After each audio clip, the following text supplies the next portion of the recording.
do you see major shifts happening, in the networking landscape and in the companies that are participating in that marketplace, the innovation that's coming from networking to support, this new infrastructure that we need to build for AI?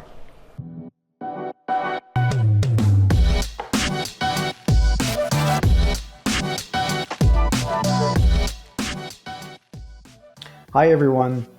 I had the pleasure to interview John Chambers at the last AI Networking Summit in Dallas. John is so insightful. He has so many years of experience. And I think what's really not really appreciated about John are really just two things.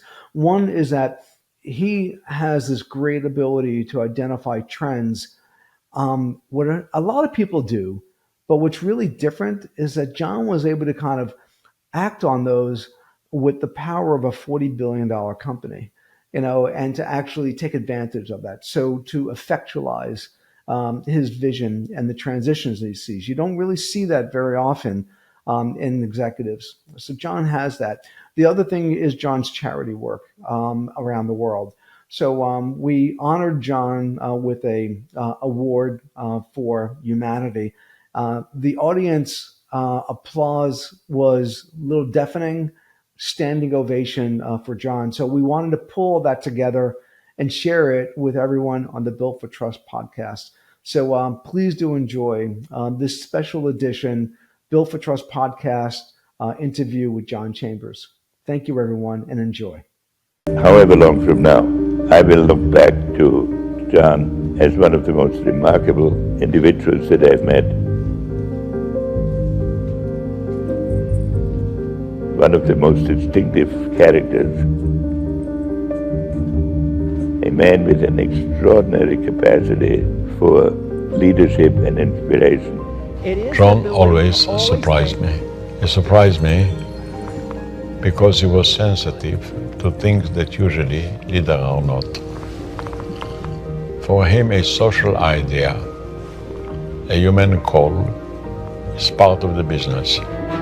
John has really let his competitive spirit push himself, which indeed has pushed Cisco, which has made us a leader in the industry. So it's set a tone for the tech community that speed and aggressiveness is the only way you win. And I think that is really due to a very large part to John's nature. Through your commitment to innovation and your vision for a future in which a connected planet is no longer a novelty but a necessity, you have literally transformed the way business is done. And along the way, you've built one of the most influential and successful companies in the world. The greatest achievements for you are still in the future. So look ahead, dream, dare, move and move people and move things with you, around you, and for all of us. Ladies and gentlemen, a fireside chat with John Chambers.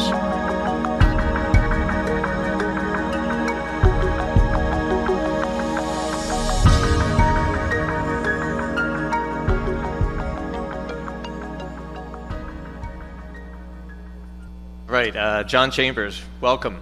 John Chambers is the founder and CEO of JC2 Ventures. Chambers focuses on helping disruptive startups from around the world build and scale, while also promoting the broader development of startup nations and a startup world.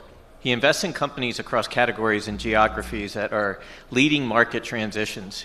Out of 22 investments, JC2 Ventures has generated 9 unicorns and 1 decacorn. Prior to founding JC2 Ventures in 2018, John Chambers served as CEO chairman and executive chairman at Cisco Systems. During his 25 plus years at Cisco, he helped grow the company from 400 employees and $70 million when he joined in 1991 to 75,000 employees and $47 billion when he stepped down as CEO in 2015. Awesome. John, can you hear me? I can hear you well, Nick. It's a pleasure to be back with you again. I'll try to do a good job, especially given your very kind introductory comments. Well, thank you. With someone who's so accomplished like you, it takes a little while to do the intro. So we want to just welcome you and thank you for spending the time with us, today.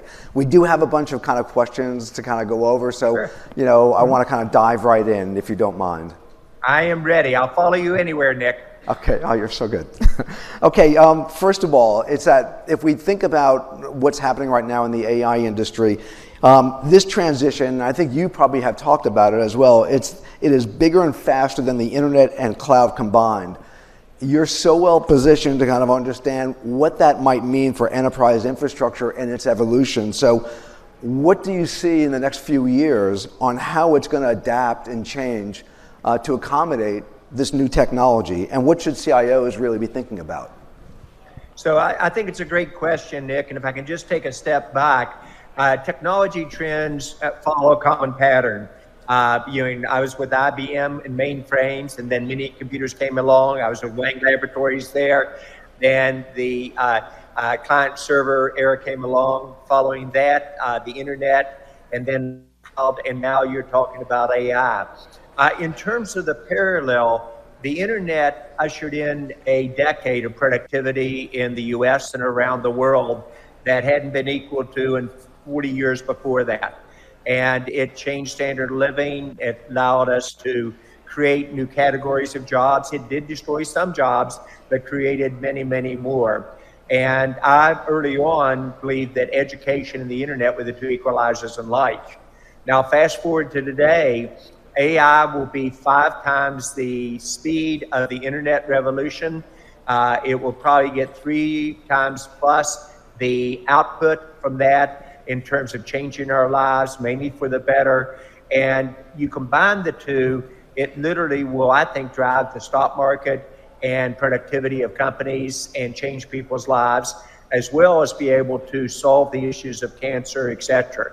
Now, this isn't something I started talking about in the last 2 years. Nick, this is what I said 8 years ago when people couldn't even spell AI.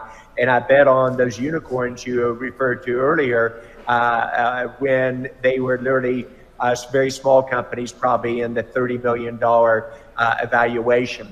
So I think it's going to be the most fundamental change in our lifetime, and it will take the effects of the internet and magnify it many times over. It will also cause companies to have to change dramatically.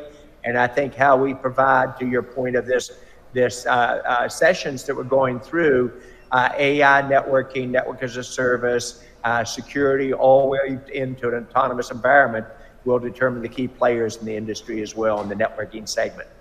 So it's coming at us big and it's coming at us fast is really, I think, the bottom line.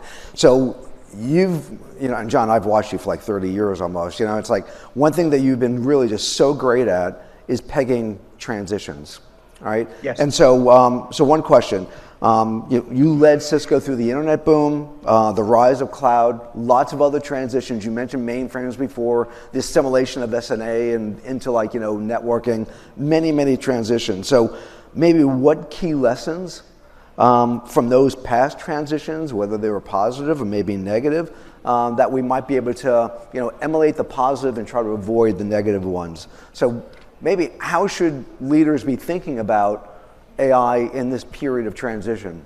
Because we only have a short amount of time for the transition, it seems. That is true.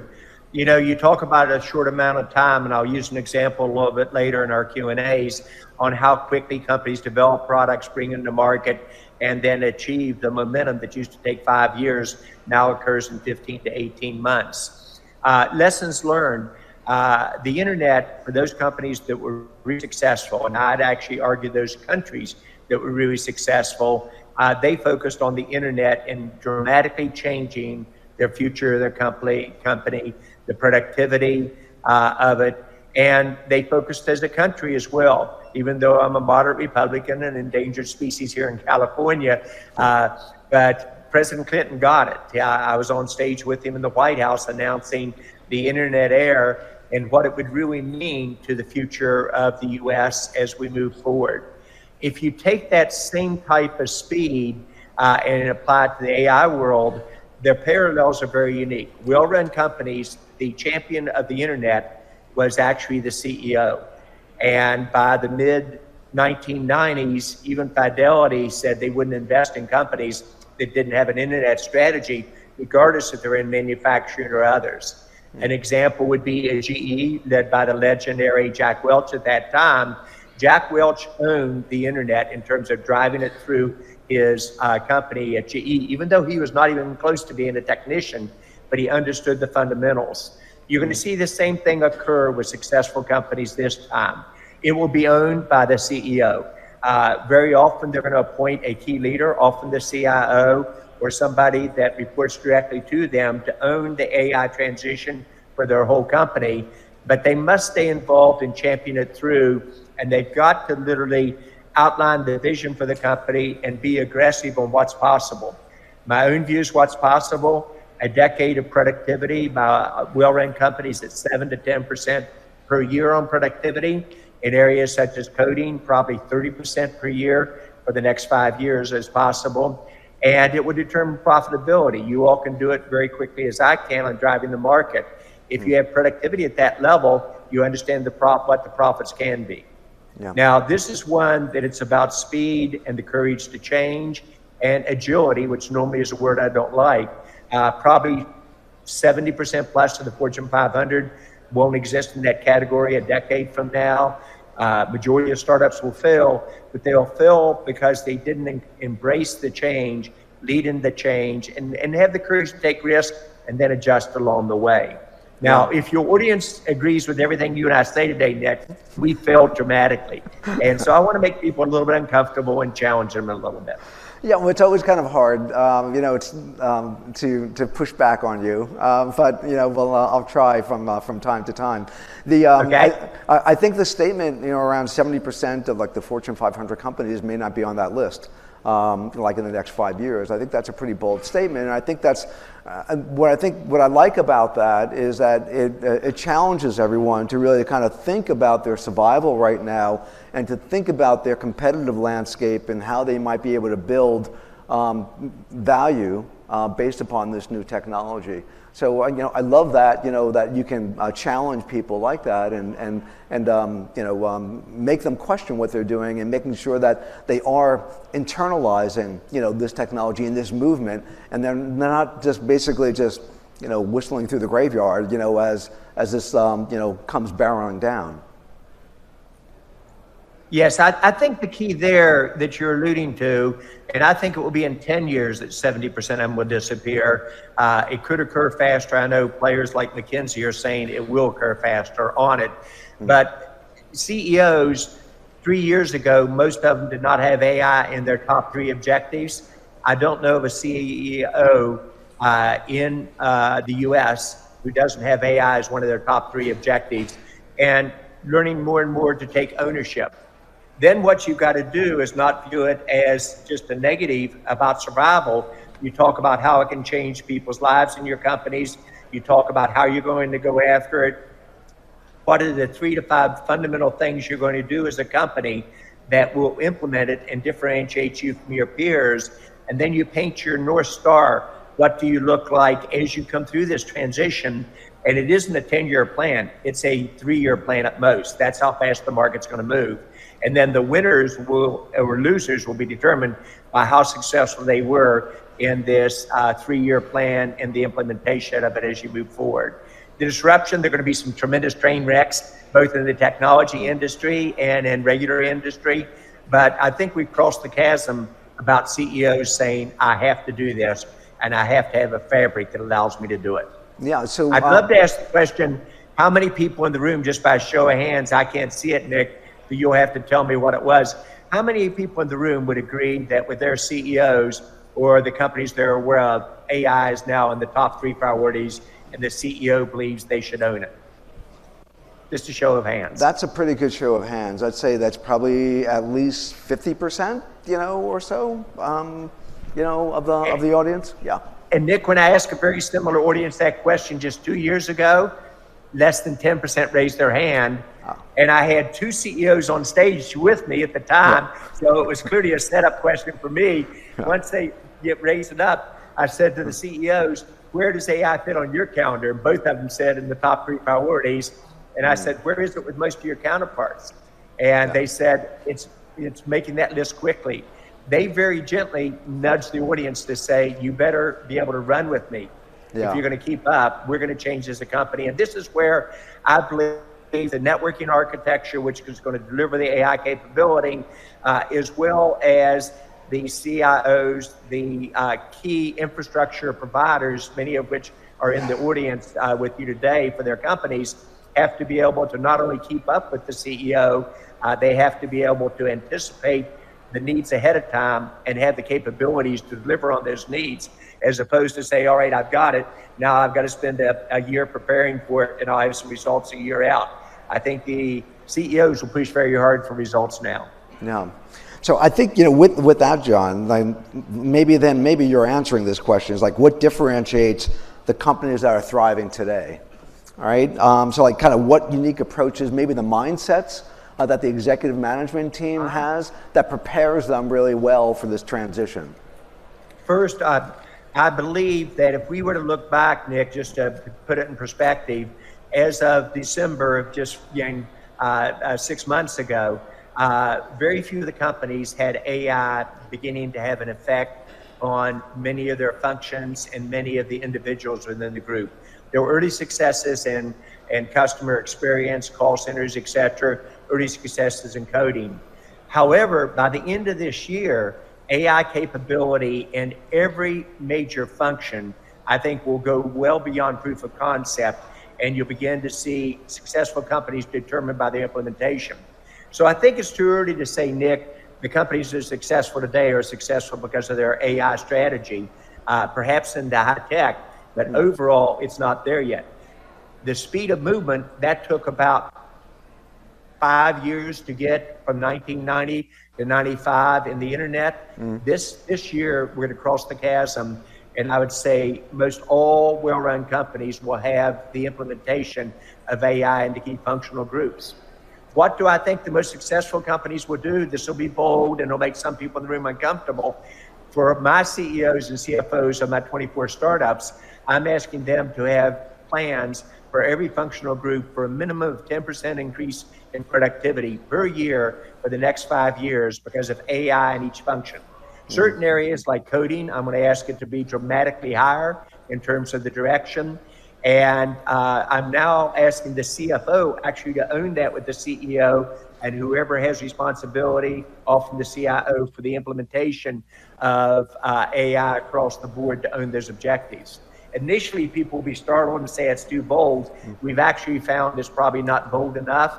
Yeah. That's a trend that's going to come at many of you in the room, and one that I think is the right way to approach it. You outline aspirational dreams that can be enabled this new technology, and then you deliver through the creativity on it. And so this is where I don't think we can do proof of concepts one small step at a time. You've got to be agile, especially in today's market. We all understand the geopolitical and the economic and supply chain issues going on, but this is one that you have to get moving on, and by the end of the year, it will be everywhere in your company. Just beginning to gain traction today, however. Out 2 years from now, your stock will be determined in part by how well you've implemented your AI strategy.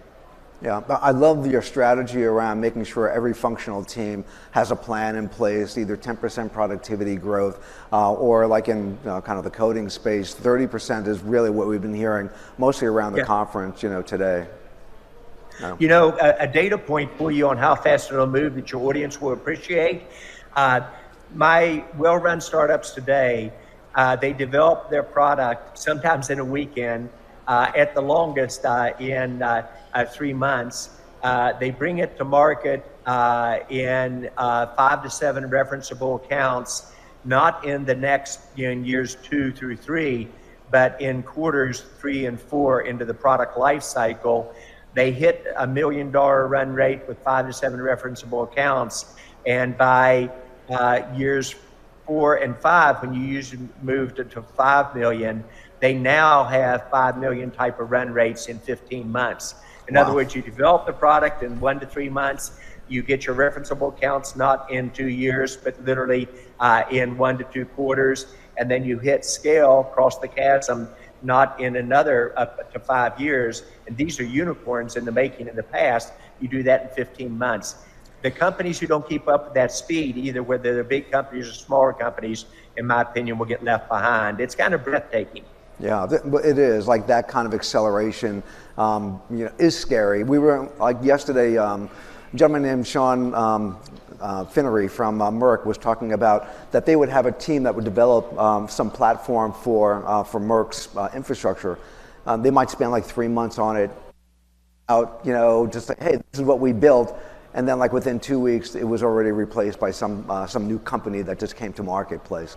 So there's that difficulty that it creates around, okay, do you build something internally now, or do you wait for something to come from the marketplace? The acceleration is creating uncertainty. I guess that's really the bottom line, is what I'm getting at. Yeah, I think the uncertainty is here to stay. My parents were doctors. So we are going to be in an uncertain world. That's the new norm, and I think it will actually get more challenging. I think the issue here is you can't wait. You've got to move. Now, this goes back to core versus content of what is core to a company, i.e. how you implement AI across your individual functions. The company has to own that. In terms of competing against large technology companies and small technology companies, by doing your own AI, major LLMs, SLMs, etc., trying to compete in architectures, in call centers, etc. While some companies will try that, history is showing that usually does not work. So I think you say, what is it you're going to do dramatically differently, and then how do you implement it within that? And what the CEO and the person that has responsibility for AI in combination with the CFO, and notice how I'm working the CFO in here quickly, is they have to be very candid. What can you lead in? What can you not? But you can't sit back and wait, because you're going to be constantly looking for the next release of a given capability. Yeah. I think it will be a combination of big companies and small companies. One thing we'll probably talk about shortly is in networking and the internet. I obviously have a very biased toward what Pankaj Patel is doing, and I'm doing and founding now NILE with my southern accent, but I think they have a chance of leading in the whole industry with this. But notice what they built. It's a AI infrastructure, everything based on AI. It's network as a service. It also is rock solid security built in from the ground level zero.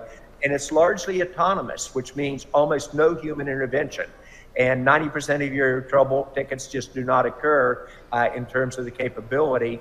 And they built that product, and they launched it in the first large-scale deal in convention centers in Riyadh, Saudi Arabia, halfway around the world.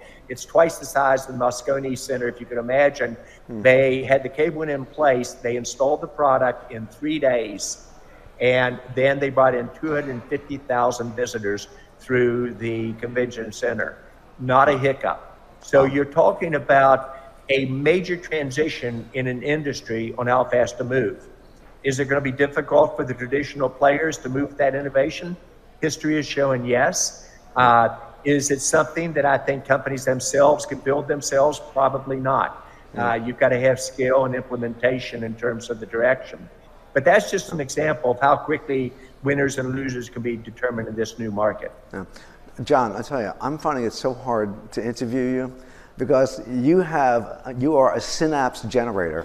It's like, as you're talking, I get so many different ideas that are coming into my head. So I'm going to try to, kind of keep back to the flow that I was trying to start out in the beginning. Let's get all right, Nick, I'll follow your question. Sorry about that. No, you're so good. No, you're just you just are really good in generating questions inside people's heads.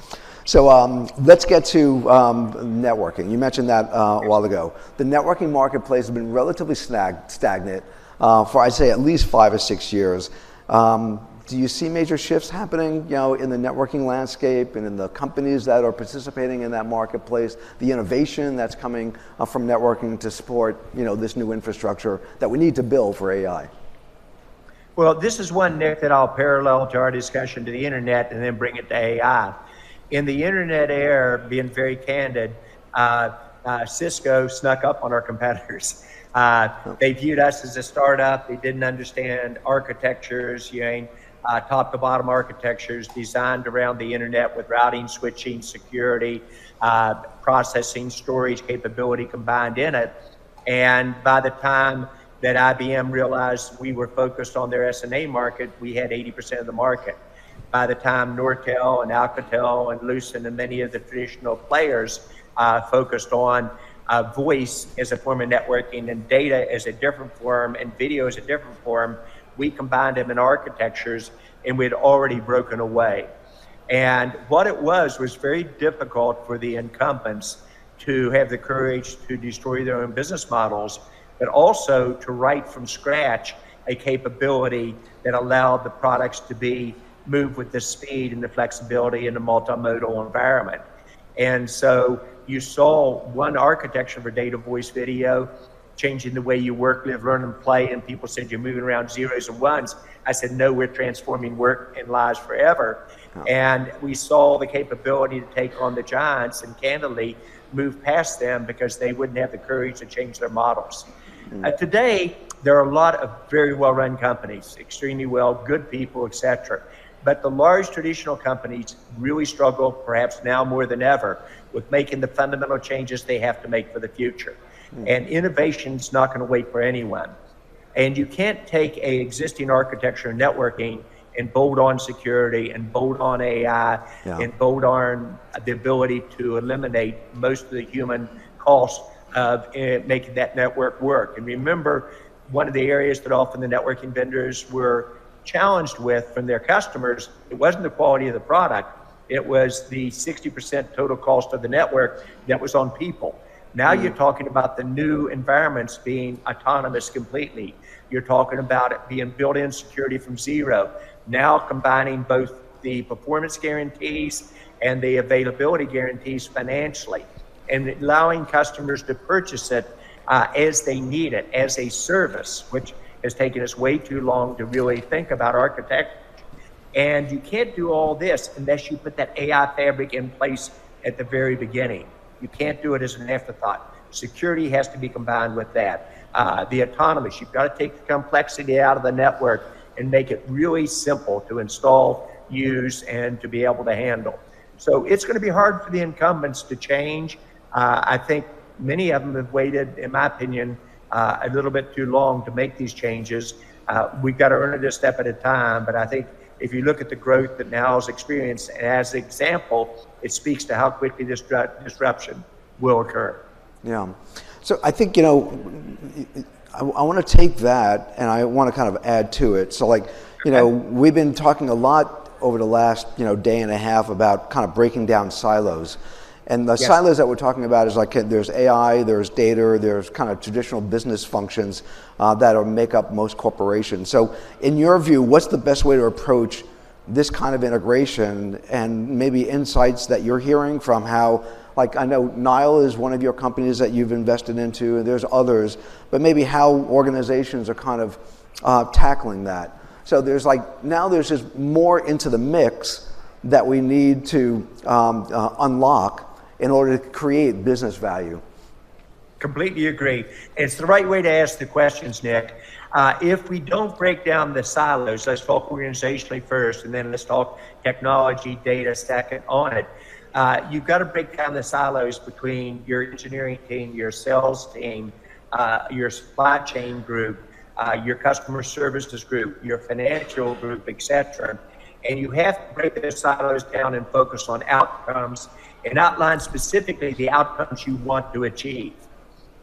Then in order to do that, you've got to parallel with it. You have to break down the silos between many different technologies, many different data requirements, and ability to keep up with your end users who want to move the speed with new AI technology, but yet you get your data in a format and your security in a format that allow them to occur.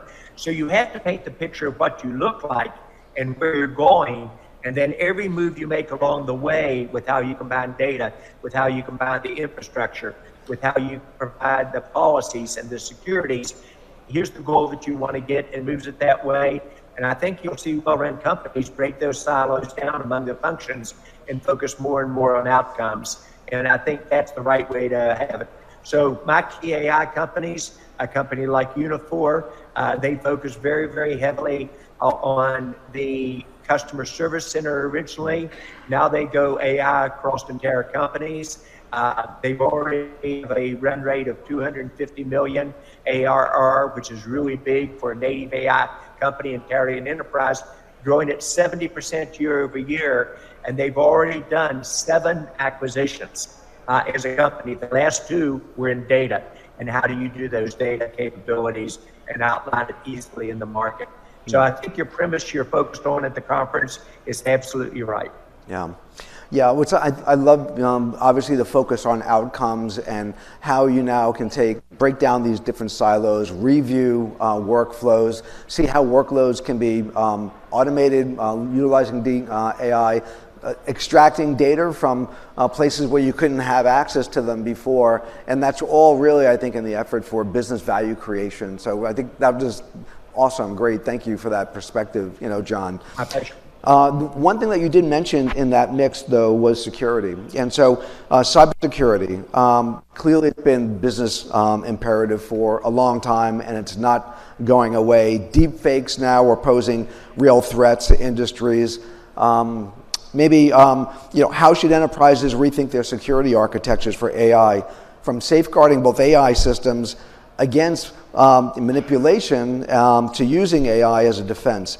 So maybe some thinking that you might have around security and around AI, especially as we get new kinds of threats that are entering into the landscape. So first of all, I originally said out of my 24 companies, 8 were native AI companies. In complete disclosure, I also have 8 cybersecurity companies that I'm very much focused on, and I've moved all 24 companies to be in an AI architecture. Now you also see, and you can use Now as an example or Unifor as an example, building security into that architecture becomes a must. I personally think the security industry is set up for consolidation. You have not seen the changes dramatically in the security industry that I think are needed. You can't have 50 different security vendors in your environment and in your network and make them work together when they weren't designed to work together. So I think you're going to see cybersecurity be a great place for investments and growth. When I talk to CEOs on technology, usually the number one thing they focus on is AI, and number 2 is cybersecurity. I think you're going to see that grow exponentially. You hit the example of deepfakes. Many people don't realize that deepfakes will be across your whole company by the end of this year. And you'll say, well, no, deepfakes are just something happened in politics. The Biden robocall out to customers, out to potential voters as an example. Deepfakes will grow across all 3 segments. The hottest segment right now is deepfakes for financial gain and wealth management and financial banks. You now see deepfakes going across in high-tech companies. The standard we're seeing is over 10% of the applicants in high-tech 10%. companies are not who they say they are in the deepfakes. If you watch the deepfake, Nick, of me and the company in Atlanta does an amazing job. They have a 99% hit rate on deepfakes within 5 seconds. And they use AI to identify that because the human voice has 8,000 samples per second. And even with a messed up accent like mine, it's 5 seconds times 8,000, 40,000 samples. They will say if it's me, if it's not me. They'll be able to say, how do you balance this? You'll be able to see deep fakes that start to occur across Zoom sessions or Google sessions or Microsoft Teams sessions. You'll now be able to identify people shortly within this next year about, is everybody on there who they say they are? What's the approach? If you'd watch a deep fake of me, which Pindrop did, they did it literally in less than a day. No content from me other than what was just available in the market. And when I watched it, I could not tell the difference. Even my eye contact down to the right as I think and look at my notes was identical. And the content was classic, what I would say, how I'd say it, except send this $1,000 check to Chambers at this email address. And we decided not to let that go viral because people would have responded to it. The point that I'm making is the speed of AI for both good and bad is occurring very rapidly. I'm a huge believer in companies like CrowdStrike. I think it's extremely well run. What George has done there and Bert and the team is amazing. I think you begin to look at companies like Pindrop, companies like Safe Securities, and others. You're going to see tremendous creativity from that, including the only secure phones in the world from companies like Pavoro. So I'm betting big time on cybersecurity. For the people in the room, you've got to have an architecture, and you've got to say, how is AI deeply embedded in that architecture, both for good and for bad? Yeah, that's great advice, and good perspective. 10%, of threats are like deep fake now. Actually, that's a great stat. Didn't know that. 10% of applications into high-tech companies, and we're just getting started. It's what you're reading in the Wall Street Journal about college with kids using the ChatGPT and AI to do the majority of their classwork. They've got to rethink that. On a much larger scale, think what it takes for every person you have in recruiting to decipher, is this a deep fake? Is it who it says it is? Is it a combination of it? And if you could get that covered by a company with a 99% hit rate in 5 seconds for $20 a month, the recruiters wouldn't even hesitate about that. So huge growth opportunities here in most all areas of cybersecurity. Yeah. Okay, John, we have about a minute and a half. So I have 2 questions, left. I thought it would be good to spend some of that time on skills and the skill sets. One thing that we found, we did a large amount of polling, is that what the big barrier of entry, or to move companies from proof of concepts into like full production of their AI projects, is either a lack of skills or it's also trust of the technology. So have you kind of thought through both the trust and the kind of skill question around AI, and how companies might start to think about that and start to address, how do they get their people up to speed to deliver, on, or to embrace and take advantage of the power that AI has to offer their organization? So first is, I think the solution is pretty consistent, and I'll use an example because people will remember the example more than they will my answer. Let's look at La Poste in France, a traditional, boring postal service going from 17 million postal packages being delivered down to 1 on it, who's completely transformed themselves as a company. It starts with the CEO outlining a vision for what AI means to them. By the way, he did that 5 years ago. He then educated, out of 280,000 Postal Service employees, 250,000 he trained in AI so they wouldn't fear the change that was going to occur, saying, how do you take advantage of it? He then moved his postal boring business, if you will, to packaging, to delivering of prescriptions, a trusted brand in the region. In essence, dramatically expanded his footprint. They invested in probably 50 startups to be able to move with the creativity very rapidly, and then they got the results. This type of thing is going to occur in every company, and also our universities have to change it as well. So companies, in my opinion, owe an obligation to provide the training for their employees, both on what AI really means, how do you realize this is the world we're in today, how do they use it effectively, and what do they need to do on their skills and their responsibility as they move forward. Universities, my home University of West Virginia, where I'm heavily involved in the state transforming itself to a startup state with very good success so far. They are now doing their AI degrees in business school, AI degrees for engineering business school, and across the university together.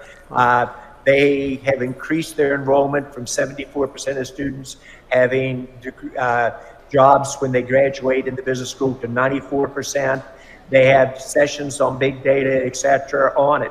So what I'm sharing with everyone is the leaders owe an obligation to get their workforce ready, and the nation owes an obligation to start training on AI, not just in universities, but in the trade schools and high schools and below. I think our kids are ready for it. Let's hope we do not disappoint them. And I guarantee you the employees know this change is occurring. And if you don't talk about it, if you're not transparent, you actually lose. So what is the key element? The companies who do this well, they will have the track record of showing that they really have delivered and very transparent on it. They would develop the relationships internally and externally, including with their shareholders, with their employees. That is one that incurs trust.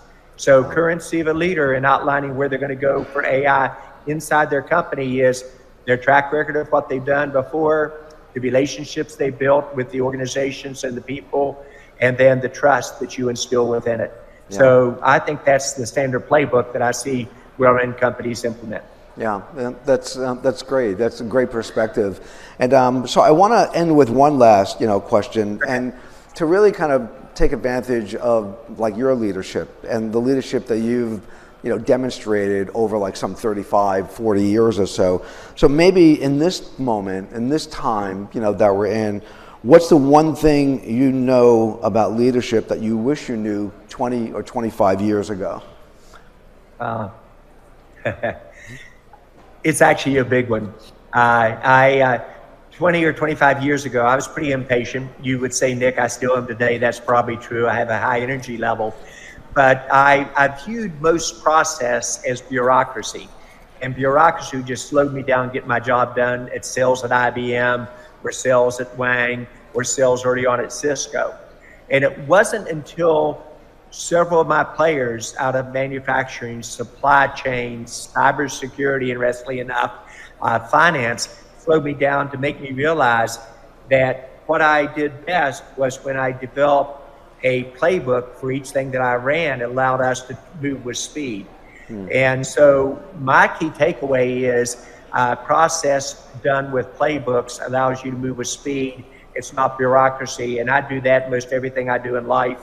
On terms your audience will understand, an organization at Cisco, and now I do it in my startups, that we could be introduced to an acquisition candidate on a Wednesday night by the head of the NASDAQ stock market saying this company is going to be acquired. You're an idiot, John, for not acquiring them. I didn't even know the name of it. We have a meeting the next morning. By noon, I have a handshake for a $3 billion acquisition. We get it through both boards of directors and implement it on Monday. That is all process with speed. So I think learning how to do that in your strategy for AI, your cybersecurity strategy, your strategy for networking of the future, and really playing out an architecture, and then having the courage to adjust as you go, and agility and flexibility are key buzzwords that I used to not pay as much attention to. Last comment, however, Nick, I think we have to dream bigger. I'm a believer, like Shimon Peres said, no room in this world for small dreams. I found when I dream big and then put in place the playbooks to accomplish those, and there's no bigger example than AI or cybersecurity, that's when I've been really successful, and I build great teams and empower those teams going forward. If your audience agrees with everything we covered, Nick, I failed. If I've made them a little bit uncomfortable and they're sweating a little bit, I've done my job. Well, you have dreamt big, that's for sure. And I think we're all participated in some of those dreams that you created and the playbooks that you actually created to execute against them. And it goes beyond just business, but also it touches humanity. So we wanted to have everyone here and celebrate. Your career is not over, but at this point in time, your career, by giving you what we call is a Contributions to Humanity award. So I do have a little bit of context I'd like to read, if that's okay. Sure. All right. And then, I'd be honored. Okay, awesome. So it is with great honor that we recognize John Chambers today for his profound and lasting contributions to humanity. His visionary leadership has left an indelible mark, not only on business, but on how we live, work, and also connect. Throughout his remarkable career, Mr. Chambers has championed the power of technology to transform lives. For him, innovation wasn't just about business, it was about unlocking human potential, fostering collaboration, and building or bridging global divides. His advocacy for digital inclusion has been particularly impactful. Mr. Chambers has long believed that access to technology is a fundamental right and has championed initiatives that bring connectivity and opportunity to underserved communities around the world, empowering individuals and laying the groundwork for a more equitable future. Through JC2 Ventures, he continues to mentor and invest in startups solving critical global challenges, guiding the next generation of leaders and entrepreneurs to innovate with purpose and impact.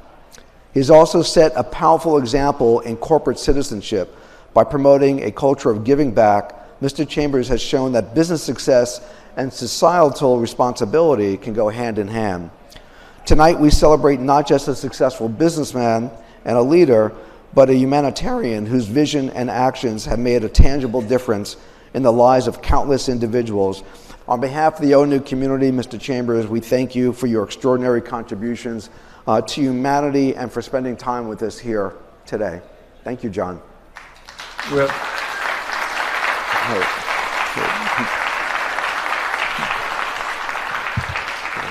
Nick, when you told me that you all were going to be kind enough to present this award, I was humbled.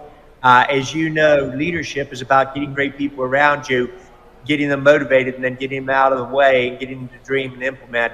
So on behalf of the teams I've worked with over the last 30 years, there were great teams in the U.S.-India Strategic Partnership, Transition in West Virginia, Network Academies, the 7 million students around the world, and an understanding that wherever my company, Cisco at first, and now my startups, are number one in giving back corporate social responsibility, they're number one in market share. So I'm deeply honored by the award. I want to thank you all for your confidence. I'm far from perfect. I have a lot of weaknesses, as my wife would be the first one to say, but it means a great deal to me that receiving this award, and I think the award signifies what we all try to do in life, which is make a difference in this world for humanity. Awesome, great. John, again, thank you so very much. It's been a pleasure and an honor. Thank you. Nick, my pleasure. Okay. Have a good day, everyone. Okay.